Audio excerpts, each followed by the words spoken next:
Pravit Moy Druzy. Hello, my friends. My name is Darren Gerdes. I'm a professor who tries to help you understand some context in the war in Ukraine. Today, I want to talk about China, and I know China is not directly related to the war in Ukraine, but it kind of is.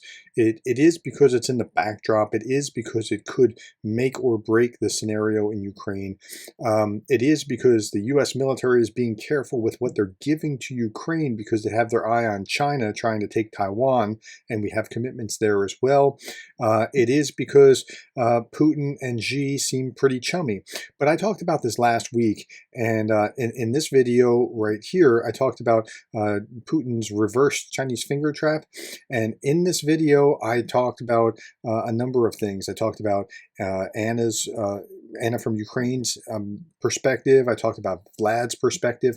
And what I want to do is expand the lens a little bit and talk today about Jake Bro's perspective, which he just talked about yesterday, and talk about Zihan's perspective as well. So I want to go to Jake Bro first. And now when when I look at things, I try to triangulate. I don't just take one news source. I try to get a sense of what's being said, by sources that I generally trust. And particularly with news sources. Now, these aren't news sources. These are other vloggers who are on YouTube. But I generally trust Jake Bro. I'm a little bit more skeptical about Zihan, but he's freaking brilliant. And so I'll give him that. But I just listened to him a little bit more cautiously. It's probably just me. I just don't know him well enough. But I emphatically trust Jake Bro's analysis. So here's what I want to show you. I'm going to show you a little clip by Jake Bro first, and then we'll talk about that. I'll stop periodically, and then I'll talk about Zihan's clip. Okay, here we go. Another reason why Russia always talks about their nuclear weapons is they're not really getting any help from other major military powers in the world. Russia, China are not creating a military alliance, according to Putin. So here's the quote. "We are not creating any military alliance with China," Putin said on state TV. "Yes, we have cooperation in the sphere of military technical interaction. We are not hiding this. Everything is transparent. Nothing is secret."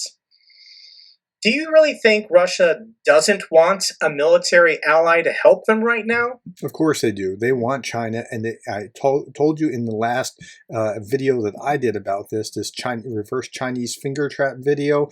I told you in this that Putin walked away very disappointed by what he got out of Xi Jinping. Of course, Putin and the Russians are begging the Chinese for proper military assistance, but China's not giving it to them. In fact, China just rebuked Russia today, breaking China is against Russia's plan to deploy nuclear weapons to Belarus. This is a statement from the Foreign Ministry spokesperson, Mao Ning.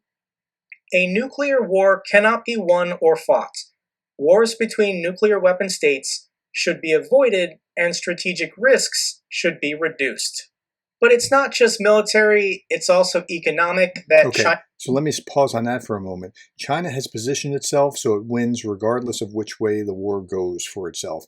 If Russia wins, hey, we've always been there with you. If Russia loses, they're ready to scoop in and grab whatever they can in the process. So just hear what he has to say.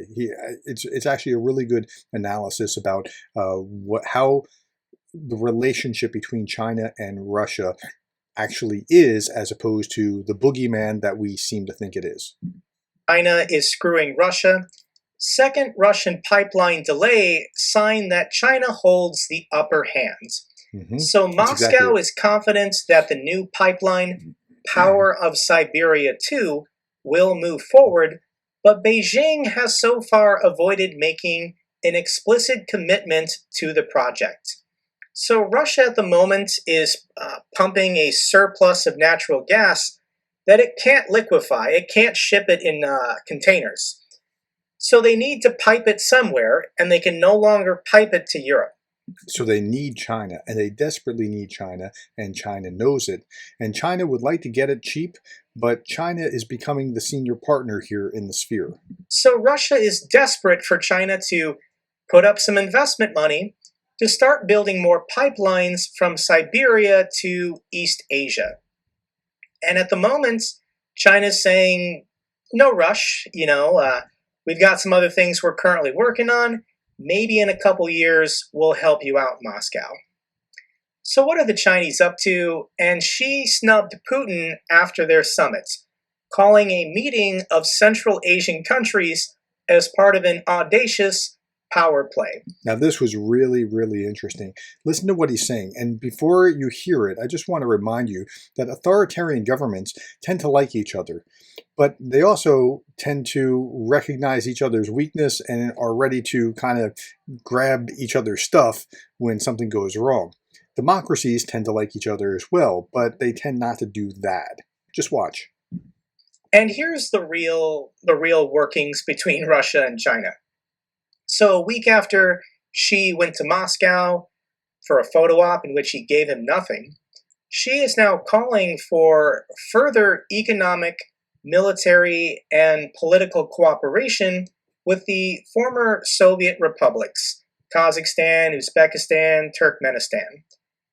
This is supposed to be Russia's sphere of influence. These are former Soviet states.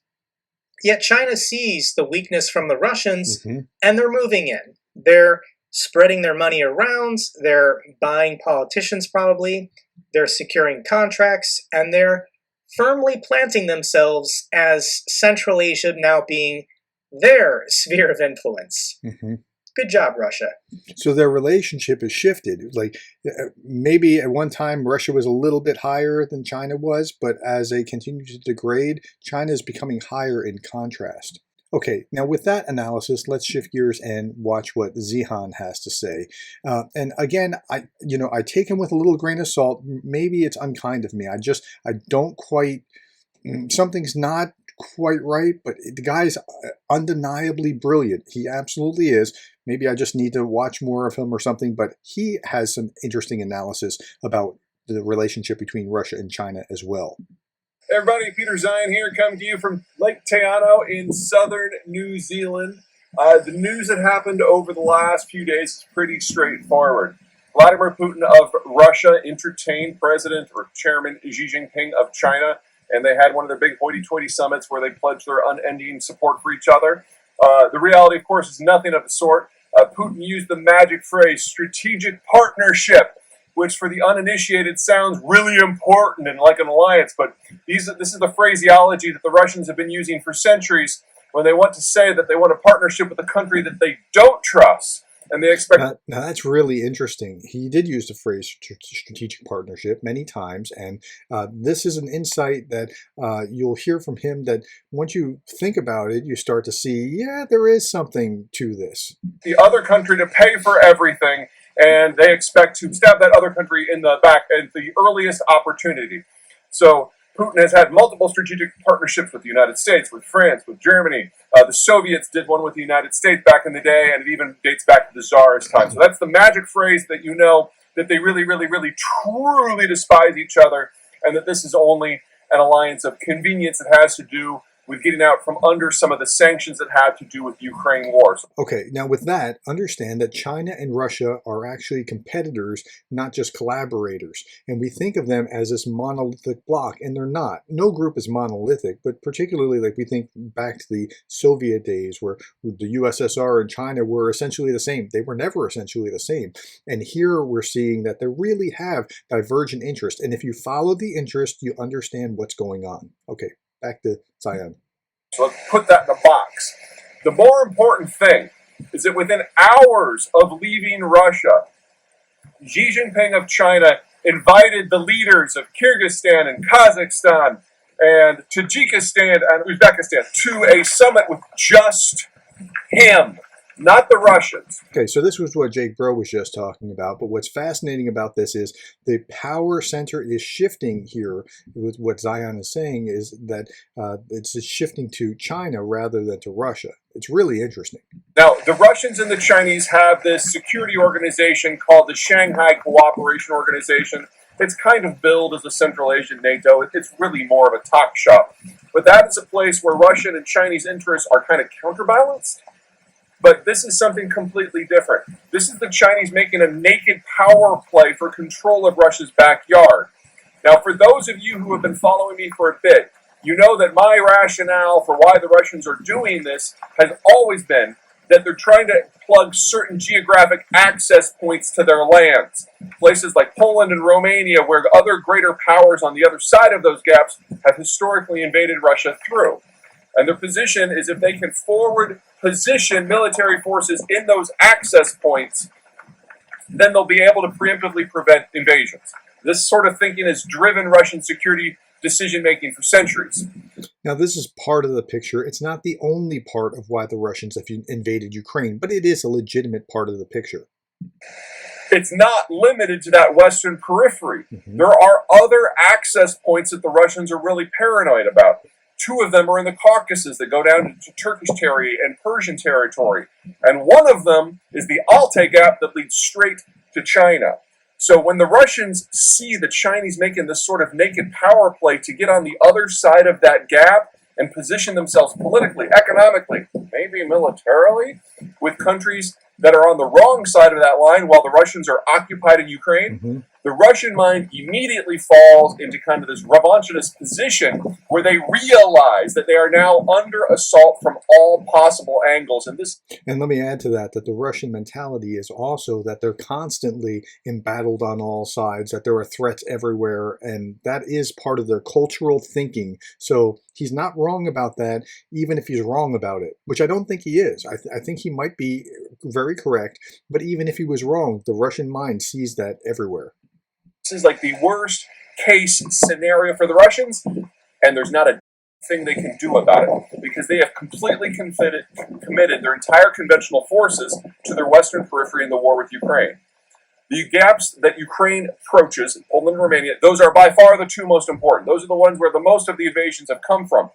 But now that the Chinese are actually nibbling on the eastern periphery, we know that this relationship is now in its dying years because the Russians know the Chinese absolutely cannot be trusted. And I can't say for the rest of it that's really a realization. Anyway, I'll be keeping an eye on this from the other side of the planet. I'll let you know more when I know more. Okay, so if you hear his take and you heard what Jake Bro just said and you watch what I talked about in my video over here about the reverse Chinese finger trap, you understand a lot about how Chinese relations work with Russia, and they're not really that, dependent on each other or not really that committed to each other. It's not like this. They're more like at odds with each other and kind of looking at each other, but they're also simultaneously at odds with the West at the same time.